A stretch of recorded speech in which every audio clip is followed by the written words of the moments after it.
Okay, thank you so much. म फेरि एउटा भिडियो बनाउँदैछु यो टाइम एन्ड वर्क। यो टाइम एन्ड वर्कमा मलाई धेरैजना साथीहरूले सोधेको भएर मैले एउटा भिडियो बनाउँदैछु। तर यो टाइम एन्ड वर्कबाट मैले हेरेको मोडल क्वेसन अनुसार खासै सोधेको त छैन। त्यहाँदेखि कन्सेप्टली त जान्नु नि पऱ्यो, सिक्नु नि पऱ्यो। यो टाइमको लागि मैले 2-4वटा क्वेसन पनि गरिदिन्छु। ध्यान दिएर भिडियो लामो हुनसक्छ, एकदम क्लियर भएर बुझ्ने तरिका प्रयास गर्नुहोस्। टाइम एन्ड वर्क, टाइम भनेको समय, वर्क भनेको काम गर्ने।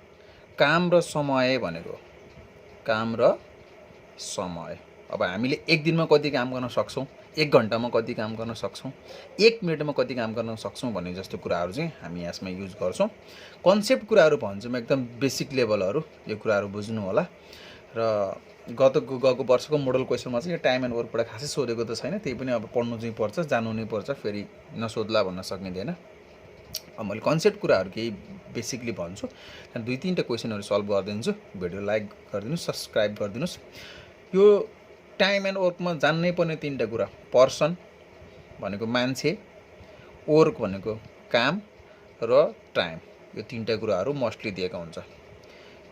मान्छे भनेको एक्स एबिसी दिन पनि सक्छ, सीता हरि गीता दिन पनि सक्छ, XYZ दिन पनि सक्छ। वर्कमा कि एउटा फुल वर्क, जहिले पनि टोटल वर्क भनेको यो हाम्रो टाइम एन्ड वर्कमा 1 हुन्छ, यो कहिले नबिर्सिने। टोटल वर्क भनेको 1 वर्क दिएको हुन्छ कि कहिलेकाहीँ हाफ वर्क दिएको हुन्छ, हाफ भनेको 1/2। र टाइममा जहिले पनि दिने भनेको डेज, मिनट्स अथवा आवर्स। र धेरै अहिलेसम्म दिएको सोधिएको क्वेसनमध्ये यो डेज र आवर्स चाहिँ धेरै सोधिएका छन् है। यो कुराहरू चाहिँ एकदम कन्सेप्ट बुझ्नुपर्छ। हामीलाई चाहिने पर्सन मान्छेहरू, वर्क कति दिन कति काम छ, सपोज अब गाह्रो लाउने हो कि, खन्ने हो कि, हिँड्ने हो कि, केही कुरा गर्ने हो कि, त्यो काम वर्क हुनसक्छ। अब त्यो टाइम भनेको कतिको आधारमा गर्ने, एक दिनभरि गर्न लगाएको छ कि, 2 घन्टा गर्न लगाएको छ कि, 30 सेकेन्ड लगाएको छ कि, मिनट लगाएको छ कि, त्यो कुरा बुझ्नुपर्छ। जस्तो पर्सनमा धेरै सोधिएको एबिसी XYZ अथवा नामहरू, वर्क जहिले पनि 1 वर्क सोधेको हुन्छ, र यो डेज र आवर सोधिएको हुन्छ। यो कन्सेप्टली यो कुरा चाहिँ बुझ्नुपर्छ। पर्सन को छन् मान्छेहरू, वर्क कति छ, टाइम अब डेजमा छ कि आवर्समा छ, यो कुरा चाहिँ बुझ्नुपर्छ। वर्क हामीले वर्क निकालेको चाहिँ डेजमा लग्ने हो भने इन्भर्स गर्नुपर्छ, डेजमा निकालेकोलाई वर्कमा लगिने हो भने इन्भर्स गर्नुपर्छ, भनेको उल्ट्याउनुपर्छ भन्ने हो है। लास्ट मैले गर्दा बुझिन्छ। र यो टोटल वर्क भनेको जहिले पनि 1 हुन्छ। यो टाइम एन्ड वर्कको टोटल जहिले पनि के हुन्छ, 1 हुन्छ। अब म यसलाई बेसिकली क्वेसन पनि गर्छु र यहाँ सोधेको साथीहरूले गरेको क्वेसनलाई मैले चाहिँ अगाडि बढाएको छु। Rita can do a work in 8 days. रिताले एउटा काम कति दिनमा गर्छिन् अरे लेख्ने हाल्ने। मैले पहिला पुरै लेखिदिन्छु। Can do a work in how many days, 8 डेजमा गर्न सक्छन् अरे। जस्तै Sita can do a work in how many days, 24 days भनेको छ क्वेसनले। यो कुरा चाहिँ जान्नुपर्छ हामीले। रिता भन्ने मान्छेले त्यही काम, सपोज काम जति जे पनि हुनसक्छ, यहाँ सपोज यो बनाउने काम होला, खन्ने काम होला, यो काम 8 दिनमा भ्याउँछ भने सीताले कति दिनमा भ्याउँछ अरे, सीताले 24 डेजमा भ्याउँछ। यो कुरा बुझ्नुपर्छ है जहिले पनि हामीले। यो सपोज यति काम थियो, रिताले 8 दिनमा, सीताले 24 दिनमा भ्याउँछ अरे। अब यो जहिले पनि अब हामीले यसलाई केमा चेन्ज गर्ने, वर्कमा लैजानुपर्छ। जस्तो रिता, मैले सर्टकट गरिदिन्छु, सर्टकट बुझ्नुहुन्छ। 8 डेजमा कति काम गर्न सक्छ, 1/8 वर्क काम गर्न सक्छ। 1 वर्क भनेको जहिले पनि 1 हुन्छ भनेको थिएँ मैले। त्यसै गरी सीता क्यान डु इन 24 डेजमा कति काम गर्न सक्छ, 1/24 वर्क काम गर्न सक्छ। मैले पर्सन भनेको रिता र सीता छन्, वर्क भन्नु टाइम दिएको छ, टाइम केमा दिएको छ, 8 डेज 24 डेजमा दिएको छ। अब निकाल्नु पर्ने छ हामीलाई वर्क। अब के सोधेको छ है त त्यसपछि क्वेसनले, इफ दे वर्क टुगेदर, सँगै काम गरे भने how many days they work गरे, 2 जना सँगै काम गरे भने कति दिनमा भ्याउँछन् भन्न खोजेको छ। जस्तो रिता प्लस सीता टुगेदर भनेपछि हामी के गर्छौँ, जोड्छौँ। एउटा काम कति दिनमा भ्याउँछन्, 1/8 प्लस अर्कोले कतिमा भ्याएको छ 1/24 भन्न खोजेको यसको मैले सर्टकटमा के लेखेको हो रिता प्लस सीताले काम गर्न सक्छन् भनेको है यहाँ चाहिँ ओर्क हुन्छ अब यो दुईटाको एलसीएम लिन पनि प्र्याक्टिस गर्नुपर्छ हामीले हुँदा एचसीएफ एलसीएफ फ्याक्टराइजेसन पढेको हुन्छौँ बेसिक कुराहरू त्यहाँ पनि सिक्छौँ अब 24 र 8 को हामी एलसीएम लिन्छौँ 2 12 जा 2 4 जा 2 6 जा 2 2 जा 2 3 जा 2 1 जा भनेपछि 2 2 जा 4 4 2 जा 8 8 3 जा 24 आयो एलसीएम विल बी 24 अब यसको एलसीएम 24 आएपछि फर्स्ट क्वेसन यहाँ माथिको क्वेसन के छ 1 छ यो दुईटा त बराबर छैन we have to make equal because denominator should be same यहाँ 8 भनेपछि 8 हाउ मेनी 24 8 3 जा 24 प्लस यहाँ माथि फर्स्ट क्वेसन के छ 1 छ यो 24 छ 24 छ के भयो अटोमेटिकली क्रस भयो भनेपछि नो निड टु मल्टिप्लाई 24 1 जा 24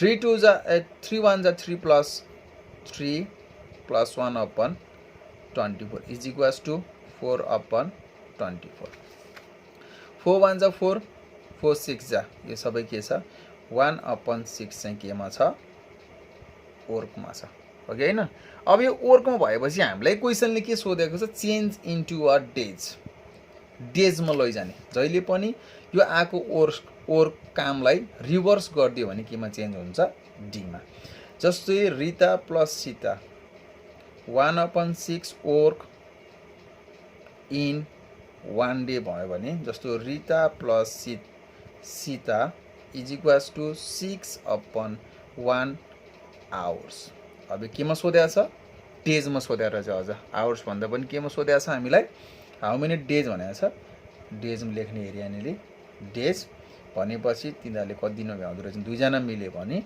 they can complete in a 6 days दुईजना भयो भने कति दिनमा भ्याउँदो रहेछ यो कुराहरू 6 डेजमा भ्याउँदो रहेछन् है रिता यो जस्तो यो 1/6 ओर्क उनीहरूले गर्छन् उनीहरूले काम गर्ने कुरा यो दुईटा चाहिँ 6 अपन काम गरेपछि यो कामलाई जहिले पनि हामीले डेजमा चेन्ज गर्दा के गर्नुपर्छ अथवा डेज अथवा क्वेसनले मैले के भनेको डेमा पनि सोध्न सक्छ आवर्समा यसलाई कन्भर्ट गर्दा रिभर्स गरिदिनु 1/6 लाई 6/1 गरेर यो 6 डेज गर्नुपर्छ है 6 डेज हामीले गर्नुपर्छ है थ्याङ्क यू सो मच अब फेरि अब मलाई सोधेको क्वेसनहरू सल्भ गर्छु अबको क्वेसन अलिकति कन्फ्युजन खालको छन् यसलाई अलिकति ध्यान दिएर बुझ्नुपर्ने हुन्छ एकदम सिरियस तरिकाले बुझ्नुहुन पनि म एकदम अनुरोध गर्दछु र अब यहाँनिर मलाई सोधेको क्वेसनहरू मैले यहाँ जस्ट टिपेर मात्रै राखेको छु त्यो हेर्ने प्रयास गर्दैछु यहाँनिर मैले क्वेसन राखेको छु पहिला अलि सजिलो पछि गरौँला भनेर कन्सेप्टली मैले भने पर्सन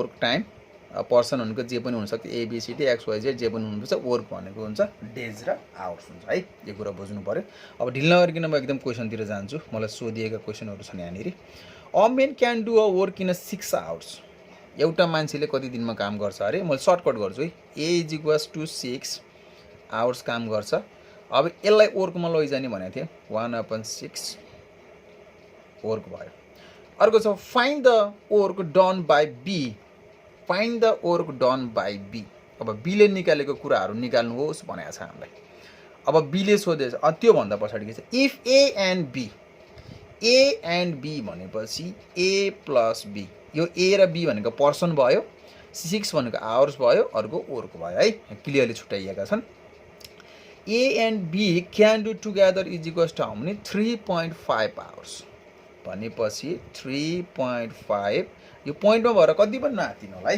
पोइन्टमा छ कति पनि नआतिनुहोस् एकदम म क्लियरली बुझाइदिन्छु आवर्स इज इक्वल्स टु 1/3.5 ओर्कमा लगायौँ है ओर्कमा चेन्ज भयो अब यसको एकदम फर्मुला छ हामीसँग यो दुईजना मध्येबाट एउटाको घटाउनको लागि चाहिँ हामीले यसको ए को भ्यालु लगाएर हेऱ्यो एमा राखिदिने अरू केही पनि गर्नु परेन यो ए को भ्यालु लगाएर यसमा राखिदिने सपोज फर इक्जाम्पल हामीले के गर्न सकियो भने ए भनेको कति काम छ 1/6 प्लस बी भनेको कति काम छ छैन बी निकाल्नु पर्छ इज इक्वल्स टु हामीलाई ओर्क निकाल्दैछौँ नि त अब हामीले ओर्क भनेको कतिपट्टि छ यहाँ 1/3.5 दिएको छ है यो चाहिँ के छ ओर्क छ अब यहाँनिर अब यो बी निकाल्नु पर्ने छ B is equals to 1/3 3.5 minus यो प्लसलाई पछाडि जाँदा के भयो इक्वल टु भन्दा 1/6 माइनस भयो यो हाम्रो केमा छ वर्कमा छ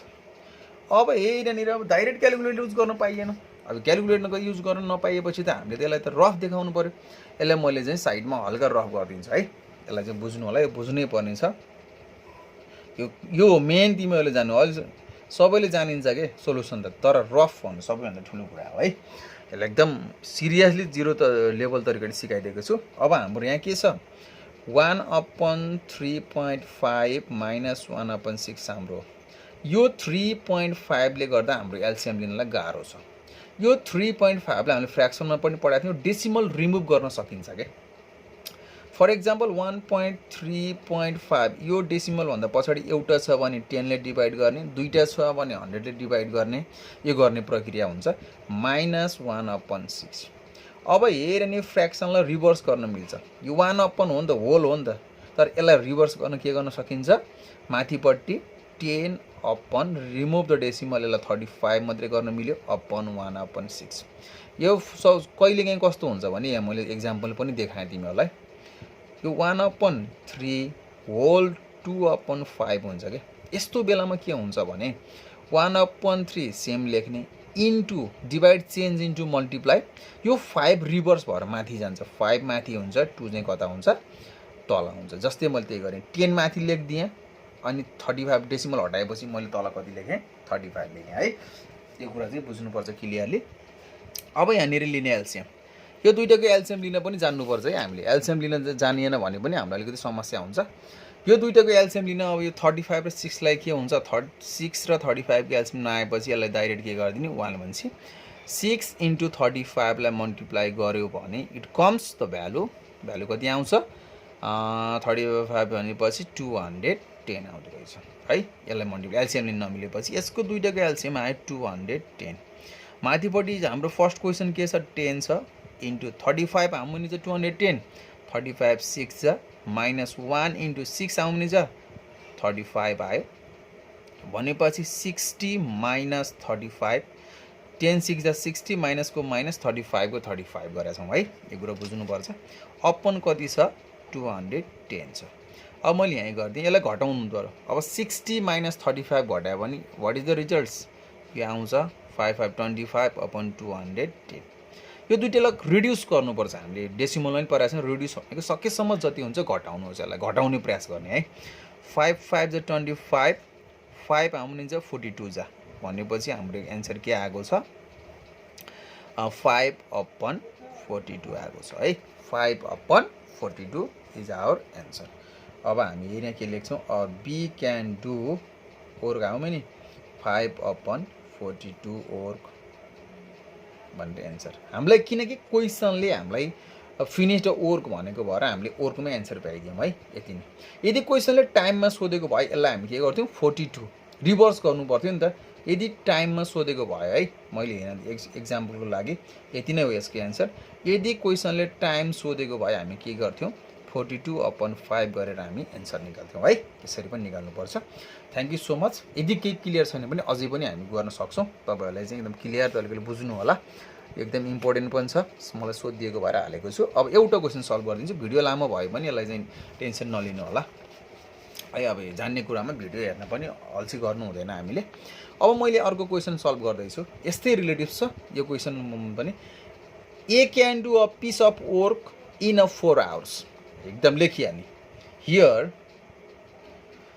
ए can do how many 4 hours is equals to वर्कमा चेन्ज गर्ने 1/4 वर्क अनि अर्को क्वेसनले दिन्छ A and B can for it in 2 point A plus बीले कति दिनमा गर्छन् अरे 2.80 hours इज इक्वल्स टु वर्कमा 1/2.80 वर्क लेख्ने है एकदम सजिलो अब अहिले मैले माथि भनेको चाहिँ ए को ठाउँमा बलर भ्यालु राख्दिने अरू केही हटाएको नलिने यति छुट्याएपछि ए को ठाउँमा लएर भ्यालु राख्दिने जस्तो मैले ए को ठाउँमा लेखेँ 1/4 प्लस बी भनेको छ बीले पक्कै त हो नि हाउ मच टाइम सोधेको छ क्वेसनले है टाइम सोधेपछि वी हेभ टु वर्कलाई टाइममा लैजानुपर्छ does B alone take to do the same work भनेपछि बीले सोधेको छ इज इक्वल्स टु वर्कको भनेको 1/2.80 वर्क्स।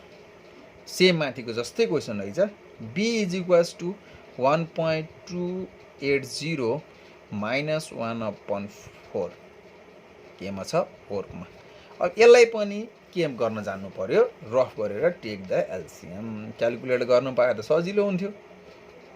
तर यसलाई एलसीएम लिनको लागि के छ हाम्रो क्वेसन 1/2.80 माइनस 1/4। अब अहिले मैले भनेको चाहिँ यहाँ डेसिमल पछाडि दुईटा छ भने के लेख्नु पाइँदो रहेछ 2.80/100। अहिले हामीले यहाँ माथि 10 लेखेको थिएँ मैले, यहाँ दुईटा 0 भएर 100 माइनस 1/4। अब रिभर्स गरिदिने 100/280 माइनस 1/4। यो दुईटालाई एलसीएम लिने, यो दुईटालाई एलसीएम लियो भने यो 0 0 काट्दिउँ सबैभन्दा बेस्ट। भनेपछि अब यो के भयो हाम्रो 28 र 4 बाट एलसीएम लिने 2 14 जा 4 जा 2 2 जा 2 7 जा 2 1 जा 2 2 जा 2 2 4 4 साँचोको भनेपछि 28 28 आयो एलसीएम 28 आएको छ। माथिपट्टि what is the first question 10 छ 20 माइनस 4 मिन्छ 7 जा 4 7 जा है। म डाइरेक्ट गरिदिउँ अब सजिलोको लागि 10 × 4 7 जा भयो भनेपछि कति आयो 3/28 आछ है हाम्रो। यसको एलसीएम निकाल्दाखेरि रफमा के आएको छ 28 अनि 3 आएको छ। यो केमा आएको छ वर्कमा आएको छ। तर हामीले केमा चेन्ज गरेर भनेको छ we have to change into time भनेपछि B is equals to reverse गरिदिने मात्रै 3 अनि केमा सोधेको छ टाइम भनेपछि हामीले टाइमलाई यहाँ आवर्स सोधेको छ आवर्स इज इक्वल्स टु 28। अब यसलाई डिभाइड गर्नु पनि जान्नुपर्छ है हामीले 28 divided by 3 is equals to कति आउँछ यसको एन्सर आउँछ 9.33 आवर्स टाइममा सोधेको छ है। Thank you so much. केही कन्फ्युजन केही छ भने पनि फेरि क्वेसनहरू राखिदिनु होला। मेरो च्यानल सब्सक्राइब लाइक अनि गरिदिनुहोस् होला। कमेन्ट क्वेसन जति हुन्छ त्यति सोधिदिनुहोस् होला। आज मैले भिडियो टाइम एन्ड वर्कको लिएर आएको छु। हिजो भिडियो मैले म्याप स्केल ड्रइङको ल्याएको छु। अस्ति नै मैले कम्पाउन्ड इन्ट्रेस्टको भिडियो ल्याएको छु। अनि म प्रत्येक दिन एउटा भिडियो हाल्ने पनि गर्दछु। भिडियो लामो भयो होला बोरिङ नगरिदिनुहोस्, यसलाई क्लियरली हेरिदिनुहोस्। Thank you so much.